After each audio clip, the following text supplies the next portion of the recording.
Hi, and welcome to the latest episode of History You Didn't Know But Should. I'm Ray. And I'm Chris. Today we're going to be talking about October 20, 1973, and the so-called Saturday Night Massacre.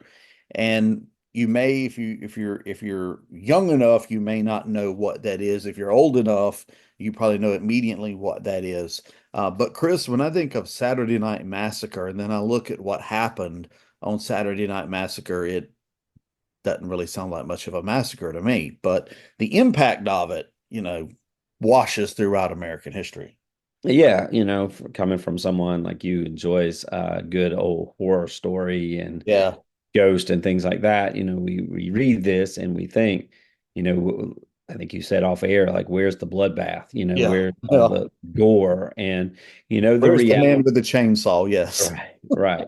And technically, though, Richard Nixon was the Texas Chainsaw Massacre, if you will, Mhm. because, what he does is he sets in motion events that were current just a few years ago. And even today, as far as the role of the president and what powers the president has or does not have. And, the little teaser that comes as we get into the study of this is that, afterwards, when this was going on, somebody said, well, we shall now see what type of government we have. Will it be a government of laws or a government of men? And really, Richard Nixon was trying his best to make sure it was a government of his men doing his thing.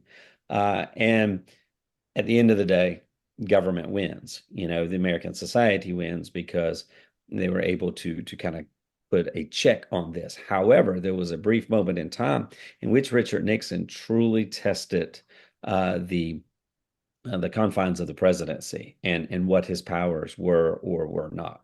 He really did. I mean, Nixon throughout Watergate, which of course began, I guess you could say, in June of 1972, when I guess you could say Republican operatives broke into the Watergate Hotel that was holding the DNC, the Democratic National Convention headquarters.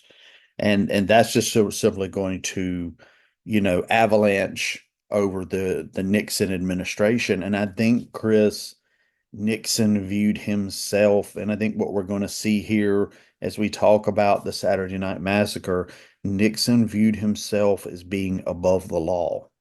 That he viewed himself because he was president. He thought, okay, if I do it, and I think he said something to this effect as well. If I, as president of the United States, do something, it is therefore legal. Because he was the president. Yeah. And so he thought he could do whatever he wanted to do. And, the good news is that Richard Nixon had put people in place that he had chosen, but they were people who truly believed in the institution of Yeah. government and not necessarily in the person that gave them the job. And I think, a lot of that comes down to the United States Attorney General, Elliot Richardson, who, had been appointed to serve as, the Attorney General, which, if people are paying attention to the news, the attorney general is the highest lawyer in the land. It's supposed to be the one who basically has his thumb on everything related to any type of law, whether it involves the president or it involves, government, whatever it is, And so he's got a really, really important position brought on by Richard Nixon. But Ray, as you mentioned earlier, there was this event in 1972 that took place at the Watergate Hotel, which is kind of where all of Watergate kind of comes about. You mentioned about the break-in into the Democrat National Committee's offices. This is extremely important because, Richard Nixon was a Republican, and Richard Nixon was very wary of the Democrats and, what they were trying to do or what they were going to do to maybe usurp him and not allow him to be president. And so, he wanted there to be a little, I guess he wanted to be in on whatever it was that they were doing. So this is kind of, I think, where the wiretapping really kind of comes in, where you're trying to find out what's happening. Yeah, and I think the lesson to the wiretapping that I've always taken away is if you're doing illegal things, don't record yourself. I think that's a good lesson. It's like I was talking to someone the other day and I said, never keep a journal or a diary. Just don't do it because you're writing things down. You can put it under lock and key, but if you put something in there you don't want other people to see, the risk is somebody's going to see it. Right. And it's just that simple. And, Well, and go he ahead. did more than just a diary, if you Oh yeah. will, because he had these recordings, but he also kept getting in people. He brought in people who he thought he could trust, who Yeah. he thought would choose him over government or over the law. And as it starts to spiral downward, he realizes, he is all alone in a boat in the middle of the Atlantic that is taking on water, and there is no one that is going to be coming to his rescue. Yeah, one of the things about Nixon, and we'll get back to the Saturday Night Massacre in a second. One of the things about Nixon that has always struck me is when you watch interviews of him, he was a very intelligent man. He was at least my impression of him, he's a very intelligent man. He seems to be a very thoughtful man, but he had that other side to him, that stubborn streak, that bullheaded, I'm going to have my way streak. And I think that's ultimately what got him in trouble. As sometimes is often said as well, the cover up is what gets you in more trouble than the initial crime. Yeah, and so, there is something that has happened, and the Attorney General wants to get involved. And so he is approached by the House Judiciary Committee, which basically is the overseer of, things as far as people who are in government might be breaking the law. And so the House Judiciary Committee is requesting that a special prosecutor be brought in because they want to find out, who was it that broke into the Democratic National Committee's offices? Why did they do it?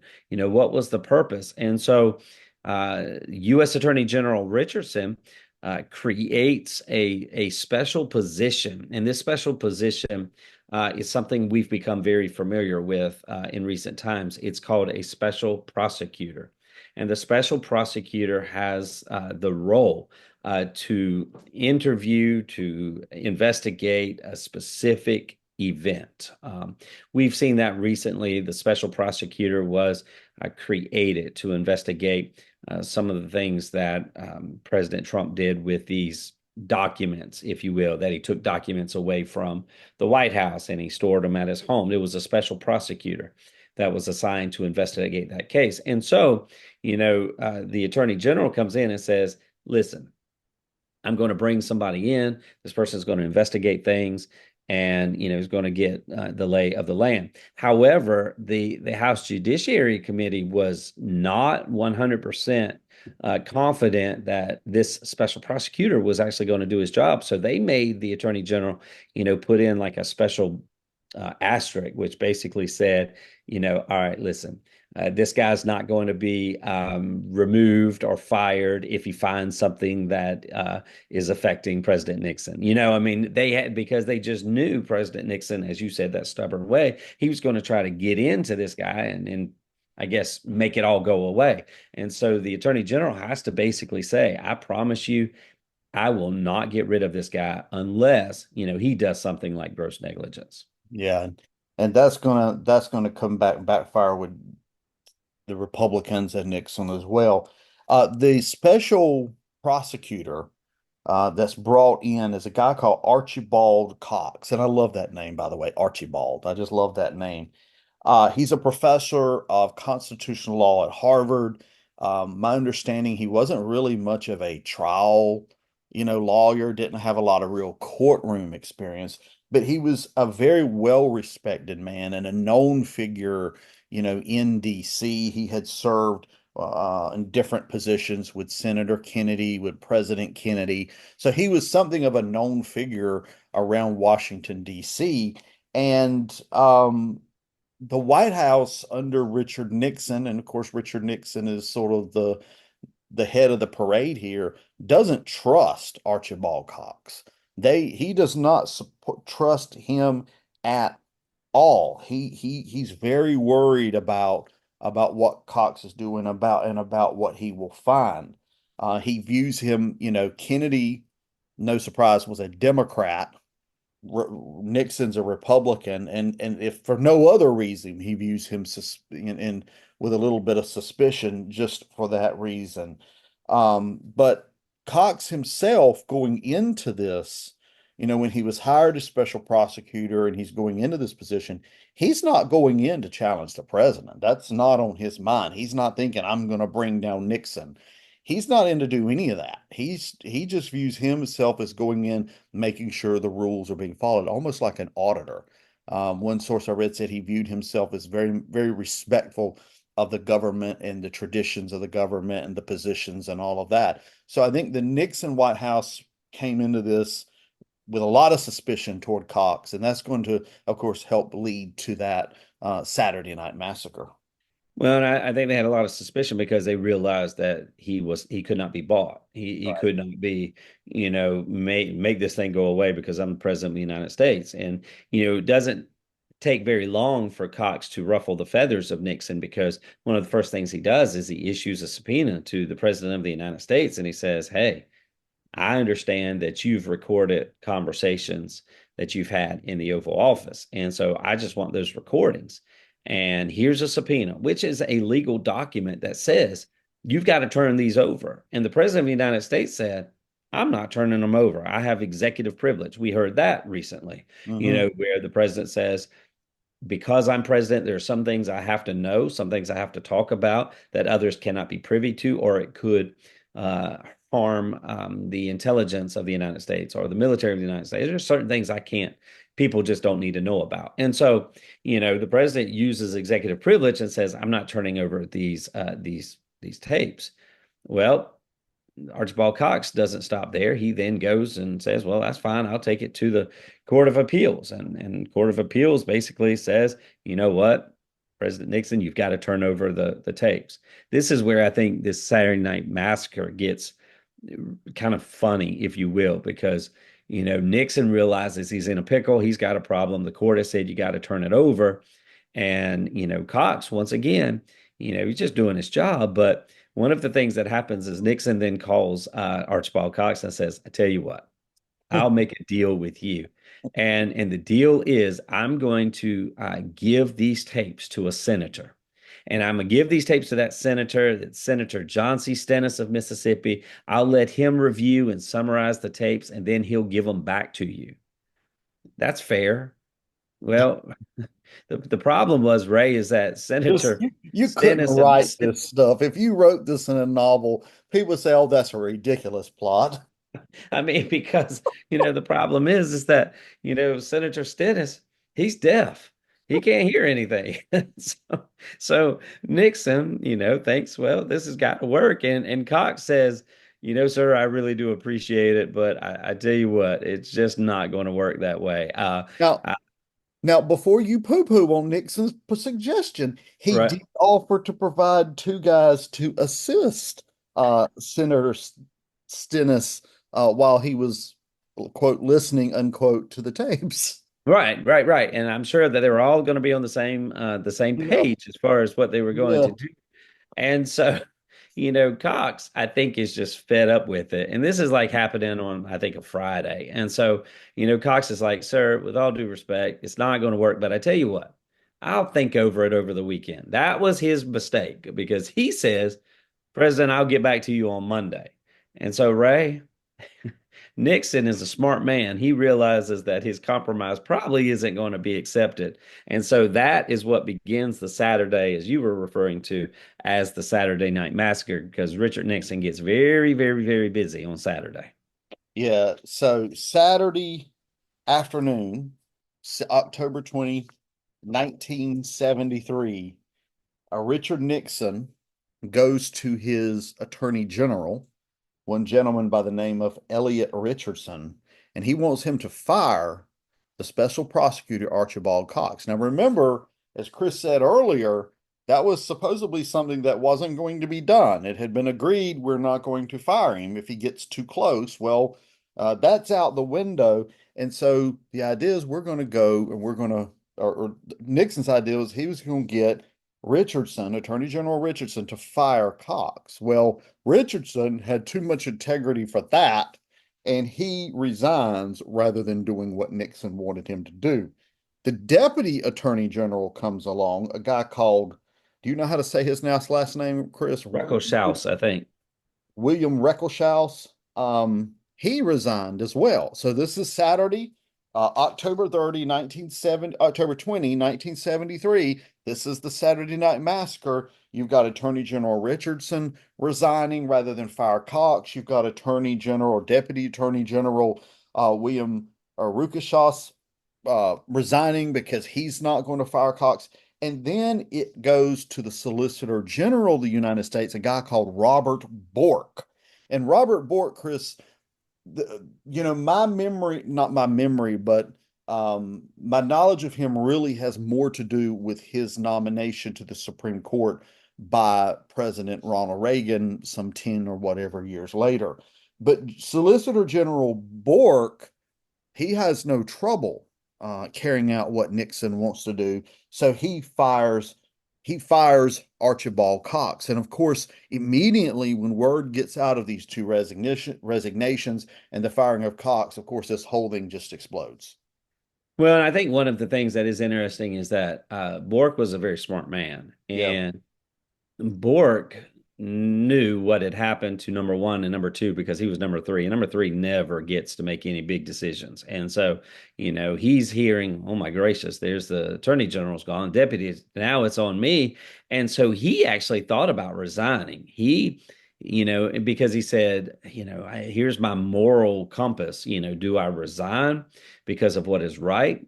Or do I stay on the job and I'm beginning to look like just the person who was doing what the president wanted to try to save my job. It is interesting in that Richard Nixon brought him to the White House in a limousine and said, I'm here to appoint you as acting attorney general.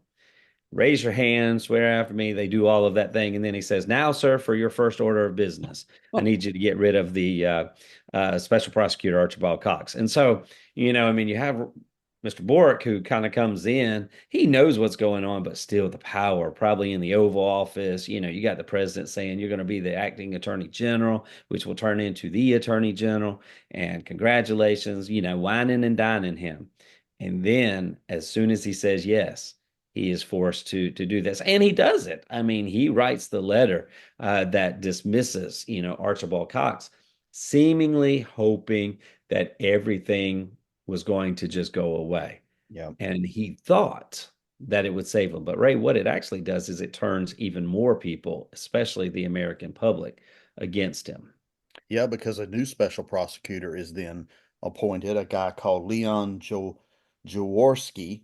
He is appointed as the attorney general and immediately begins throwing subpoenas around. So it goes from frying pan to the fire real quick for President Nixon. And eventually, of course, the House begins discussing potential impeachment, and they begin drawing up resolutions of impeachment against the president. And then, of course, with Chris, as you know, in the summer of 1974, in U.S. versus Nixon, they're going to basically say you got to turn over all the tapes, and that, of course, is going to lead to Nixon's resignation. And one of the things that happens is people, I mean, you have the news media now, which is, very, very popular in 1973. It's people reading the newspapers. And so the front page of the New York Times, basically, large print saying Nixon discharges Cox for defiance. He refuses to do what I say. Well, that right there just lets that, okay, Richard Nixon is sneaky. Well, then he abolishes the Watergate task force. Well, that lets the American public know, okay, this guy's up to no good. And that's where you start to see the turn. He will actually have more of the American public against him than he does for him. And that just basically seals his fate. However, it still takes some time. Articles of impeachment takes a while before it actually gets done. And so he's just what we said in a previous podcast, it's like dead man walking, and basically that's what he is. He's a lame duck because he knows this is going to come up to bite him. And so it still takes time and he's still trying to figure out ways. But at the end of the day, everybody's against him. Just like in another podcast, we were talking about that Matt Gaetz guy and how everybody in Washington couldn't stand him, Republican or Democrat. It Mhm. gets to the point now with Richard Nixon. Everybody in Washington, Yeah. except for Checkers, the pet dog, could not stand what Richard Nixon was doing. And Checkers just didn't know. No, And no. Checkers had no idea. He fed him, so he was happy with that. It is an interesting thing because, like I said earlier, Richard Nixon seems to me to have been a very smart man. Outside of the Watergate scandal and I guess some Vietnam stuff, um, he was a pretty effective president. When he was reelected, he won in a gigantic landslide. He was elected first in 68. So in 72, he won on a pretty big landslide. So he was a popular president. Yet he'd opened negotiating doors with China. He had done all sorts of stuff. But then he got to this, and it's just like he couldn't hold it together. Well, yes, and I think there's two things, as we think about closing this episode about Nixon being this smart man, and one is that the Jaworski guy, he was approved by Nixon. Nixon told Bork that it could be okay. Sure, this guy's going to help us out because, I think he thought he still had some control. The other thing that I failed to mention earlier about Bork being brought to the White House in a limousine and things of that nature is that there is some historians who believe that Richard Nixon promised Bork a seat on the Supreme Court if he would do this decision, if he would fire Cox, that there Mm. was this kind of let's shake hands, you do this for me, I'll do that for you. As soon as the seat comes up, I'll give you a seat on the Supreme Court. But Ray, that It never won't happens for happen, Bork. And Bork later on does. I mean, his name is mentioned again, and there's a lot of controversy as we mentioned earlier with Reagan. But once again, Nixon doesn't have the chance to fulfill no, his no, no. wishes because he drops out and he feels impeachment coming, and instead of going through all that spectacle, he does his favorite "I am not a crook" I'm not a and crook. gets on a helicopter and heads Wow. off into the sunset. Yeah, when he flies off, I read a book, and I cannot remember the name of the book now, but I read a book a few years ago, and it was a biography of Richard Nixon, and it was a sympathetic biography, I must say. The author was somewhat sympathetic, but it talks about when Nixon left, his health went downhill dramatically, and there were people who were worried about him, really didn't think he was going to survive, but of course he came back, and in the 80s and even in the 90s, he had something of a revival. It just shows, Chris, that at the moment, presidents can be viewed one way, and as time passes, presidents can be viewed a very different way. So we always have to wait and see what history is going to say about a president because it could take a long time for the perspective, for the immediate passions of the moment to die off and for a larger perspective to be achieved.